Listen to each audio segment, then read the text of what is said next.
Hi, I'm Priya Rao with the First Weekend Club, and I'm sitting here with, come on, do we need to say who it is? It's Mr. Jason Priestley. How are you? I'm very excited to be here with you. How are you? Well, good, thanks. I'm very excited to be here with you. I feel very special at this moment. So I'm trying to not geek out. I already warned him of that before we started the interview. But we're going to focus on your career as a director and actor post 90210 back here in Canada, and what brought you back home? Well, you know, I work here a lot, and I especially work here a lot as a director. Right now I'm here at, we're here at the CFC party for TIFF, and I don't have a film in TIFF this year. I'm actually here directing Rookie Blue right now. So I just happen to be in town, and I have the good fortune of being invited to a lot of the TIFF events this year, which is a lot of fun for me to not have a film in competition and just be able to come to these kind of events and just have fun. Now, one of your last films, which we supported, was Cass and Dylan, Yes. that was produced by a good friend of mine, Mark Montefiore, and starring the lovely Tatiana Maslany and Mr. Richard Dreyfuss. Yeah. Tatiana is such a shining star. I was very lucky to do a few episodes of Orphan Black with her. She has managed to maintain her integrity and her down-to-earthness in a very similar way that you have. And what do you think, how do you survive this industry and keep your humanity when you have had such stardom? Wow, that's a difficult question, because that's not, it's not easy. I'm sure there's no prescription, but how did you manage it? It's difficult. I think just from an outsider's perspective, I think Tatiana has done very well to do that by staying here in Toronto for the most part. You know, she went to LA for a short period of time, and didn't like it there, didn't find a lot of immediate success there, and sort of just went, you know what, I'm going back to Toronto. I feel more comfortable there, and she came back here, and I think it's much easier to remain grounded and focused and not get so affected by the business, Right.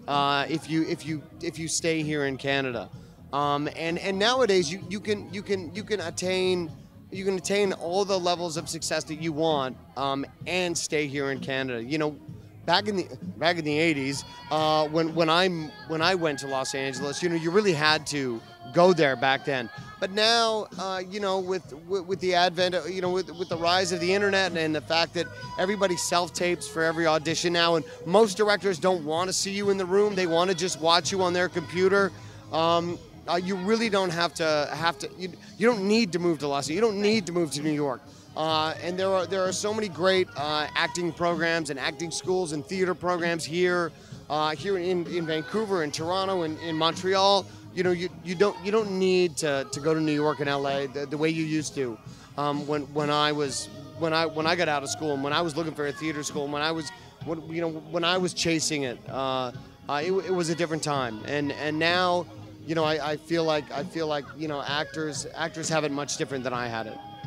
And now that you're working so much here in Canada behind the camera as well as on camera, do you have a preference? Is there one thing you like better, and what, if you do, what is it about that side of the camera that you like?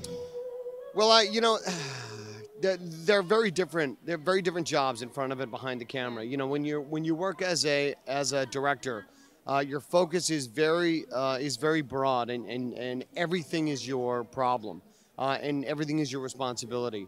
And as an actor, as you know, your focus is very finite, and you really only have to worry about yourself and your place in the scene. What, you know, where you're coming from, where you're going to. It's all about you. It's a very myopic job.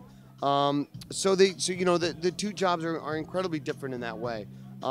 So they require very different skill sets, and they also they repay you in very different ways. So it's hard to say you prefer one over the other, because they are so incredibly different. But I guess then you're just lucky to be able to do both. I do feel very fortunate to be able to do both, because I feel like the more work I do behind the camera, I feel makes me a better performer in front of the camera, and the more work I do in front of the camera I feel makes me better behind the camera, because I unlike most directors, I have the good fortune of being able to work with a lot of directors, which I feel like kind of gives me an unfair advantage, because I get to work with a lot of directors, and I get to cherry pick the things about them that I really like, and I'm going to take that and I'm going to put that in my back pocket and save that for later, and I get to use that later on at a later date, Jason Priestley, such a gracious interview subject. Thank you so much for taking time to talk to First Weekend Club. You got it. My pleasure. And I really have to thank everyone in the First Weekends Club for their incredible support of Cass and Dylan. We got so much love from the First Weekends Club for the movie. It really helped to push the movie and get the word out about the movie, and we couldn't have got the support we did for the movie without the First Weekend. That's what we're here for at First Weekend Club. So thank you so much for the shout out, Mr. Jason Priestley. Thank you.